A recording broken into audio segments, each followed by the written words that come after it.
Kindred Longevity Lifestyle Designers. This is Gavin here, secretsoflongevity.com. If you watched my previous video, you would have known that I was going to make this video about meditation. So I'm going to instruct on a very basic meditation exercise, and I'm going to do it along with you guys at home. So wherever you are, unless you're doing something that you cannot follow along, then maybe stop the video and watch another time when you can. It's very simple. It's not going to be that interesting to watch unless you're following along. And you could just listen to the intro if you really do not want to do the exercise, but it's well worth doing just for the experience of learning this very easy, very basic meditation, which is sort of the foundation of all other practices that would be internal in nature. So I talked about in the previous video. You can check that out if you want to know why it's probably a good idea that you do have some amount of meditation in your life. And this is, like I said, the most basic practice that, from my experience and from my research, has been found in every major tradition at its root.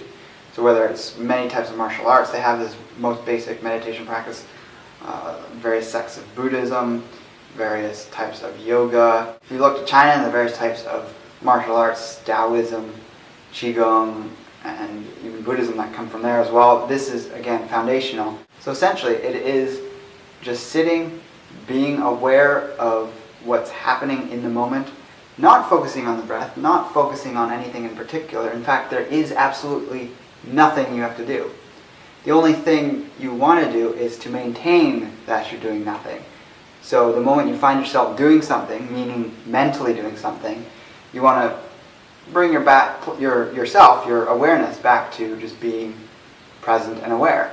Your thoughts will happen and you'll start to disassociate from them. That's not a bad thing. We're not talking about disassociation from reality. It's actually becoming more present in reality. It's becoming the silent observer of what's occurring around you. So you might be sitting there and you might get an itch. I just suddenly realized I have an itch on my face. I'm going to scratch it because I'm talking right now. But if I was in meditation, I'd choose to observe it instead and not scratch it. I mean, if it got so intense, it's worth just scratching and continuing on. There's some very strict philosophies out there that would say that that's some sort of challenge emerging from your subconscious for you to maintain the unwavering focus of not getting pulled into that action. But in reality, we have a physical body that might tell us to do something for our own well-being, so scratching it might be good. Just as if your leg were to fall asleep, it might be good to move it into a different position. But again, there's different extreme practices that say, you want to push through that. So take the middle path. Don't do something that's so extreme that you want to harm your body, but also try and avoid excessive movement during any kind of meditation. Avoid getting up to go to the bathroom, obviously, or getting up to answer the phone. So make it so that you have time for yourself in this moment. We're going to do a 10-minute meditation here. And also close your eyes. It's not set in stone whether you should have them open or closed, but it does help with that moving inwards, being able to observe things as they come up in your mind, but not get attached and follow those thoughts. So you're not participating in the thoughts that arise, but you're not trying to suppress and stop the flow of thoughts. So a lot of people, when they say they can't meditate, they're trying to imagine what meditation should be, but meditation is just being here in the moment and just being. Meditation isn't anything, it's doing nothing. Sitting and doing nothing is essentially what meditation translates into, from at least the Chinese definition of it. So if you think of these two possibilities that can happen when you're in meditation, is that you're either going to have thoughts that you get pulled into, or you're going to be pulled into the place of wanting to suppress thoughts to remain present. Either of those two things would be separate practices which could take some form. So in that respect, when something else starts to happen, you start doing something, whether mentally or some sort of movement with your body, then it's no longer meditation, from my definition. Then you're starting to do a practice of some kind. But this most basic practice, or exercise, is just being and doing nothing. We're going to enter into this 10-minute period, and if you're able to, like I said, minimize the distractions around you, join me for 10 minutes wherever you're sitting in front of the computer. I'm going to time it, and you'll hear it when we come out of it, and just pay attention to how you feel at the start of the 10 minutes and how you feel afterwards. You can imagine if you were to do this daily, the calming effect that it has on your mind, because over longer and longer periods of doing this, you can even extend it to longer with time. Once you get used to sitting for 10 minutes and not doing anything, you're going to find that your mind starts to slow down. So again, that idea of people getting wrapped up in the idea that they can't meditate, all it is a matter of they haven't sat in stillness for long enough to allow the mind to slow down. So it's like a jar of water with sand in it. You shake it up, the sand's swirling around. If you sit and just let the jar sit there without continually moving it around, those particles of sand will settle and the water will go clear. So if water's like your mind, you want to let those thoughts just start to settle down. So here we go. You're going to recognize the sound of this bowl. I'm going to ring 3 times and I'll let the timer be the final ring when we're finished. So it's important to get comfortable. There's nothing too specific or set in stone about how you sit. Just make sure that you're not leaning back against anything. Ideally, you want to have your spine free and upright. Doesn't matter if you're seated on the edge of the chair with your legs down, or if you're cross-legged, or standing isn't ideal because you want to be able to relax to a greater degree. But just hands at the side. They don't need to be in any specific mudra. They don't need to be crossed in any special way. It's whatever is most comfortable and allows for you to, again, have that upright spine. Shoulders not tense, but not hunched forward, not leaning forward. You want to sort of lightly feel as if your head's rising and that your lower body's sinking. And that elongates and stretches up the spine. And lends itself to the greatest ability to concentrate. So here we will begin. Let's get that timer ready to go. You might see me with some beads in my hands. That's just for me to keep track of the number of times I have my mind get distracted and pulled away from being focused on nothing. That's not necessary. I'll talk about that more after we're finished. You don't need to use that in this moment. So here we go.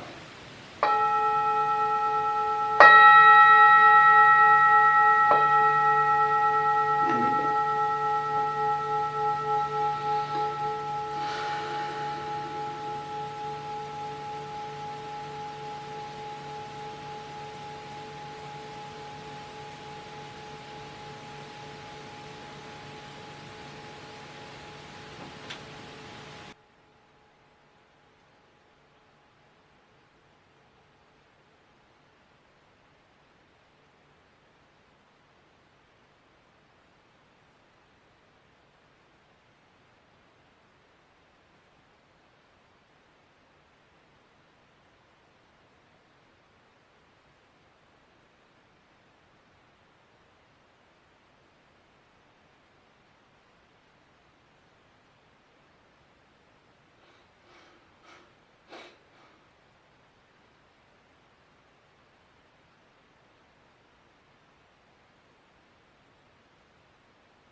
slowly come back to wakefulness. You may have noticed me yawn at various times or do slight shifts. That's totally necessary. For me, that crosses that line of trying to repress that becomes more of a distraction than just moving into it, unless it's just a very subtle thing. And you actually may have seen a video of mine not too distant past that I did on yoga of yawning. So you can check that out here if you wanted to learn more about that. And yawning actually balances the hemispheres of the brain. I find when I meditate, I yawn not out of tiredness, but out of it's like your body readjusting itself. And it's actually good to get a good equal stretch on the jaws. I didn't really emphasize it there because maybe I was suppressing it a little. But I'll have to go right at that right now. Oh, that was needed. And then just little things like swallowing and other normal bodily shifts will occur that you can move along with. So I had 4 times that I noticed my mind got sucked into thoughts and I actually lost track of the process of thought. So it's not that you move a bead when you think of a thought or that a thought comes up. It's when you find yourself getting lost into a thought pattern. So that happened 4 times. And I guess the ideal goal is to eventually get down to 0. This is actually the basic exercise from a book that I follow called Initiation into Hermetics by Franz Barden. I've talked about it in the not too distant past on both this channel but also my vlog. I think I'll give it another run through in terms of sort of giving an overview on my vlog channel soon. I'll put that link here if it's done in the not too distant future. I'll probably do that as of the next vlog on my channel, but if you're watching this shortly after this video is posted, it won't be up yet. But essentially, this is a very in-depth book, not to be taken lightly in terms of just something you burn through. It's literally years and years of practice to get through this. Extremely few people actually make it through the entire thing. It's basically 10 steps with many exercises in each step. The first step, number 1 exercise, first one you do is this practice. The idea of counting beads is just so that you can record it. You keep to the same time frame of doing like 10 minutes every day. And you can see that number over time start to reduce. And there's other exercises you do which you'll get more counts on because they're more difficult, I guess you could say. And again, those you see the reduction in those over time with the way your mind will adjust to this practice. So with that, I don't think there's that much else to say on the matter. I feel actually quite a bit more clear-minded, maybe even calmer. And I want to know if you participated in this, what you thought of the exercise, if you had trouble meditating, if you thought you couldn't meditate. Let me know in the comments below what you got out of this, if anything, or if nothing at all. So with that, take care and embrace life without limits.